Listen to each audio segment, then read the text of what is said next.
edge of a board, coaching all working by night. Silence the victims, ready to fight.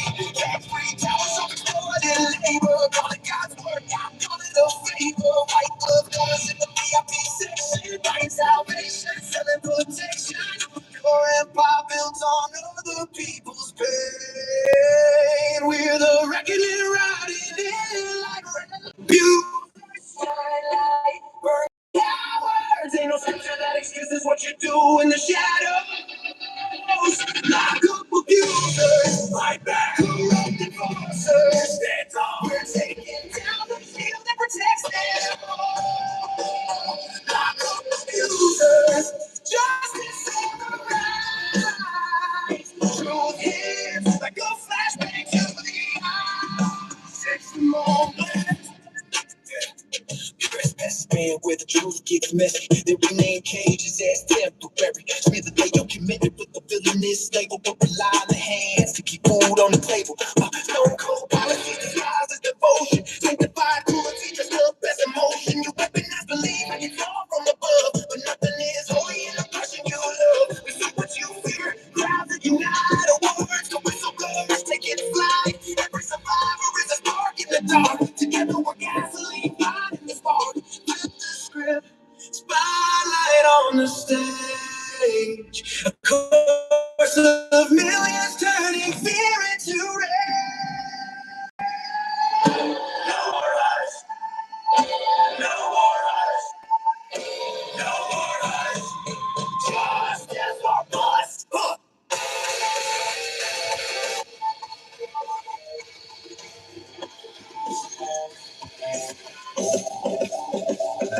Abusers, light up the truth. Power to the people. No more stolen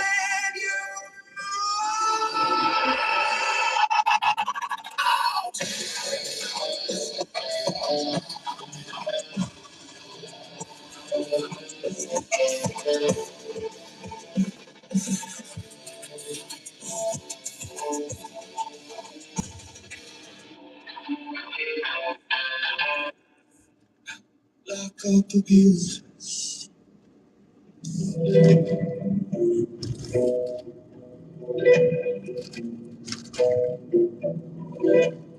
All right, we're going to dive into the situation in Dubai.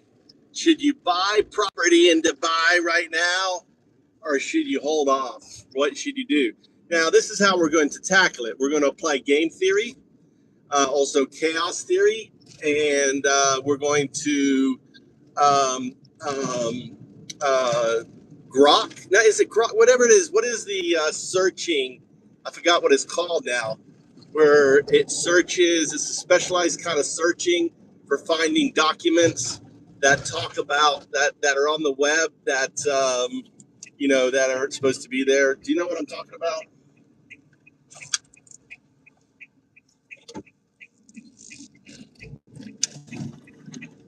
Speaking of dorking, specifically Google dorking, or advanced search operators, that highly specialized method of using specific syntax to unearth hidden files, unindexed pages, and specific documents across the web. Applying game theory, chaos theory, and dorking the underlying data for Dubai's real estate market right now yields a highly complex, nonlinear picture.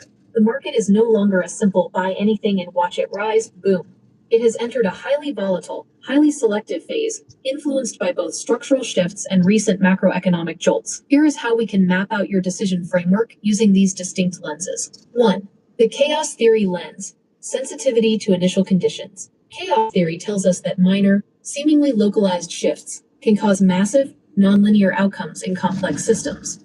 In the context of Dubai real estate right now, we are tracking two massive butterfly effects. The geopolitical sentiment shock, following military flare-ups in the region earlier this year, such as the strikes hitting UAE soil in February.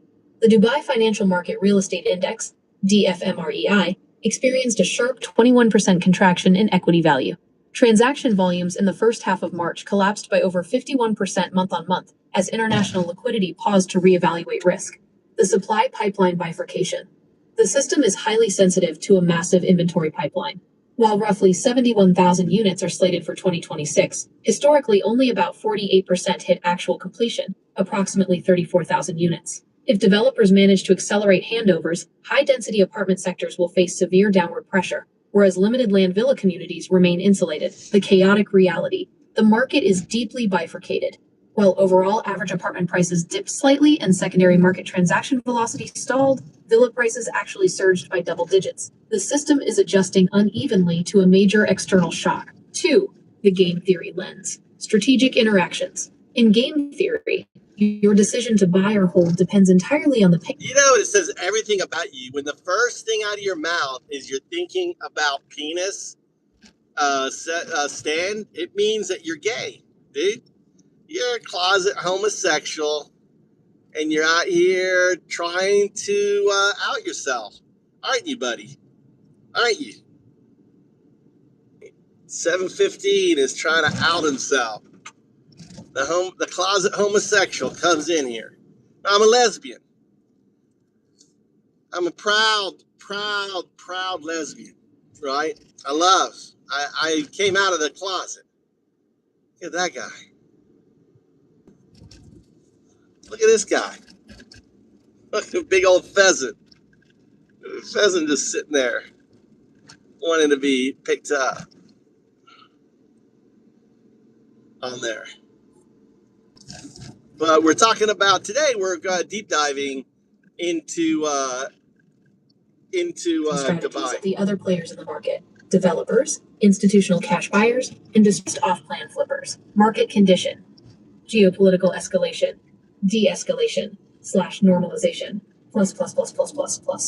Highly leveraged, ultra luxury, stellation, elishams, 2,500 United Arab Emirates, dirhams per SQFT. Greater than $8 million safe haven. High yield, JVC Argent. End user driven.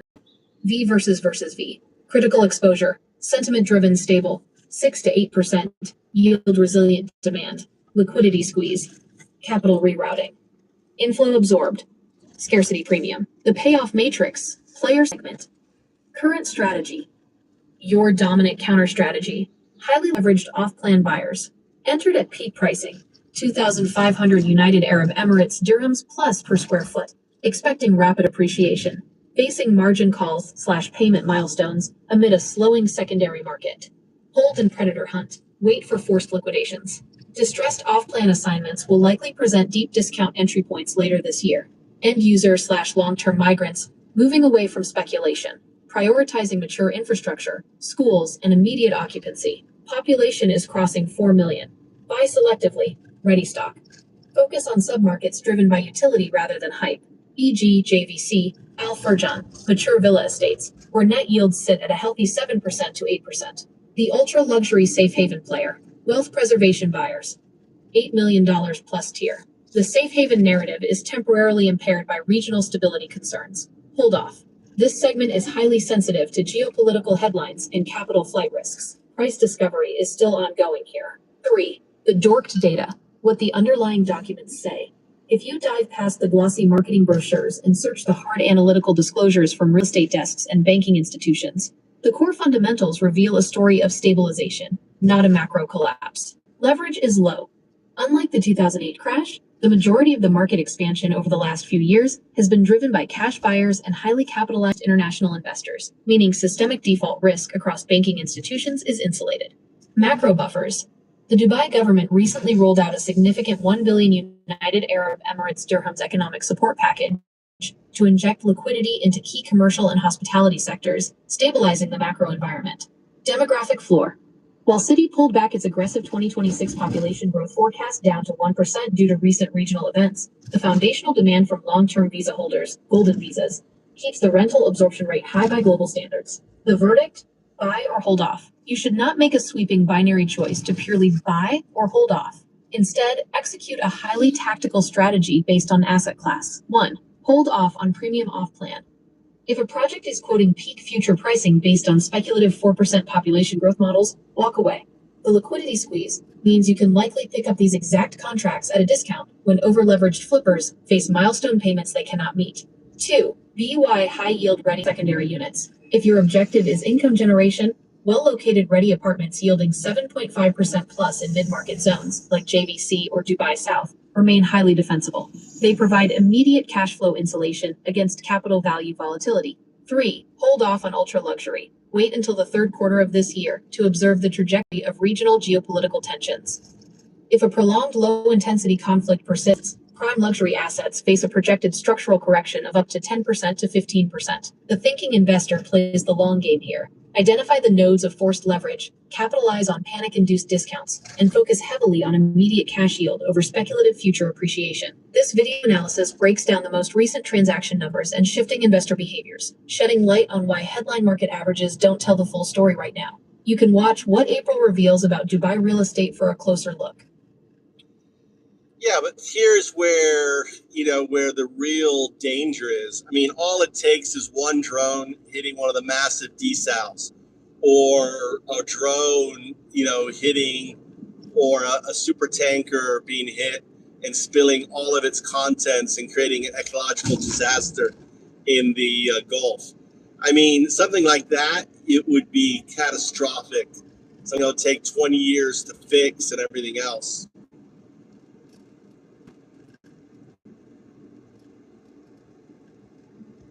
One, the critical vulnerability, the desalination chokehold. In the West, if an automated system or a power grid fails, people lose lights and air conditioning. In Dubai and the wider UAE, water is an engineered product, zero natural buffer. The Middle East holds less than 1% of the world's natural freshwater resources. Dubai and the broader GCC rely on coastal desalination plants for up to 90% of their potable water. The 1-week clock. According to institutional stress tests, most Gulf municipalities maintain a strategic water reserve that lasts anywhere from 2 to 7 days max. If a major facility like the Jebel Ali desalination complex faces a catastrophic long-term shutdown, you aren't just looking at an economic slowdown. You are looking at a mandatory humanitarian evacuation of a major metropolis within a week. The cascading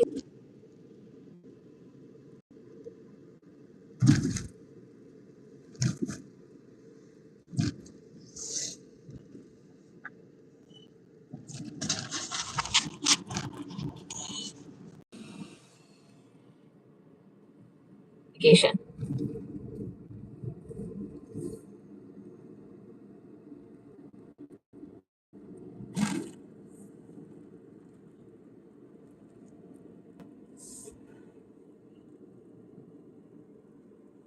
Completely peel back the glossy real estate layer and expose the absolute raw strategic vulnerability of the entire Gulf model. What you are describing isn't just a theoretical black swan. It has evolved into a highly visible, active gray swan threat. The ongoing exchange of strikes in the Strait of Hormuz, the drone strikes hitting tankers like the ADNOC vessel just this month, and the terrifying precedent of drone strikes hitting desalination infrastructure in the Gulf, like the strike in Bahrain, prove that asymmetric warfare has fundamentally broken the old security paradigm. There is no clean fix. And the math behind this vulnerability is incredibly sobering. 1. The critical vulnerability, the desalination chokehold. In the West, if an automated system or a power grid fails, people lose lights and air conditioning. In Dubai and the wider UAE, water is an engineered product, zero natural buffer. The Middle East holds less than 1% of the world's natural freshwater resources. Dubai and the broader GCC rely on coastal desalination plants for up to 90% of their potable water. The 1-week clock. According to institutional stress tests, most Gulf municipalities maintain a strategic water reserve that lasts anywhere from 2 to 7 days max. If a major facility like the Jebel Ali desalination complex faces a catastrophic long-term shutdown, you aren't just looking at an economic slowdown. You are looking at a mandatory humanitarian evacuation of a major metropolis within a week. The cascading system failure, chaos theory shines here. Desalination requires massive baseload electricity. Power plants require water for industrial cooling. If a drone disrupts the water intake or the power transmission node, both systems drop simultaneously. Furthermore, Dubai's massive digital economy, including the heavy investments in data centers, relies on millions of gallons of water per day purely for cooling. Strike the water, and the digital infrastructure goes dark right behind it. 2. The asymmetric mathematics. $20,000 versus $60 billion. This is where the game theoretic payoff matrix becomes entirely broken and heavily favors the agitator. Asymmetric striker, defensive state. Cost, approximately $20,000. FPV Shahid drone. Cost 1-3M per interceptor. Patriot Tamir, VV. Saturation salvo. Plus, greater than air defense radar. 1 to 2% leakage rate. V. Critical target nodes. Desalination intakes. Loaded VLCC crude hull. Open seawater inlets. V. Catastrophic. Cascading failures. 48-hour seawater contamination. Immediate baseload power drop. Multi-decade ecological cleanup. The cost to mitigate ratio. A sophisticated, GPS-guided or first-person view, FPV, attack drone costs an adversary roughly $20,000 to manufacture. To intercept it, defensive systems must deploy multi-million-dollar air defense missiles, Patriot, CRAM, or advanced naval equivalents. If an adversary launches a saturation salvo of 50 drones, the defense must achieve a 100% interception rate. A single 2% leakage rate is all it takes to find the target. The ecological kill shot. If a fully laden VLCC, very large crude carrier, carrying 2 million barrels of crude oil, is struck and ruptured inside the shallow enclosed bathtub of the Persian Gulf, the ecological disaster is catastrophic. The clockwise currents in the Gulf would sweep that oil slick directly into the intake pipes of every major desalination plant along the coast. The ultimate asymmetric catch-22. If oil coats the seawater intakes, the desalination plants must instantly shut down to prevent the microfiltration membranes from being permanently destroyed by hydrocarbons. By attempting to save the multi-billion-dollar plant, you instantly trigger the 48-hour countdown to a localized water collapse. 3. Why the clean fix doesn't exist. You are completely right. Short of a catastrophic, politically impossible ground invasion of Iran requiring an occupying force of over 1 million personnel to police a rugged, mountainous geography 3 times the size of France, there is no conventional military solution to this. Instead, the region is forced to adapt to this permanent state of structural vulnerability through 3 incredibly costly defensive strategies. The hardening layer. Operators are racing to install physical barriers, anti-drone netting, localized electronic warfare jammers, and point defense missile batteries directly around the perimeter of critical water infrastructure. Bypassing the choke point, the UAE is aggressively accelerating strategic inland pipelines to transport crude oil directly to the coast of Fujairah, completely bypassing the Strait of Hormuz. But while this protects the oil export revenues, it does absolutely nothing to protect the inbound water supply of the major cities located on the interior Gulf Coast. Redundancy scrambling. Shifting from centralized giant plants to modular reverse osmosis facilities. What about it? Huh? I'm in Ono. I went up to the mountain with Kishinaka. So I'm going to be a little bit.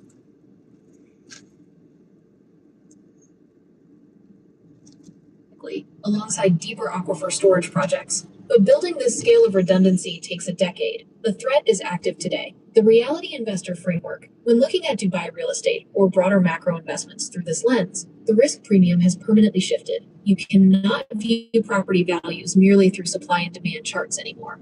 You have to price in the structural reality that the entire metropolis exists on an engineered shelf over an active geopolitical fault line. It explains why the non-zero chance of a sudden, asymmetric infrastructure shock. The system remains highly profitable and remarkably resilient under pressure, but the underlying vulnerability is absolute. There is no clean fix, only continuous high-stakes mitigation.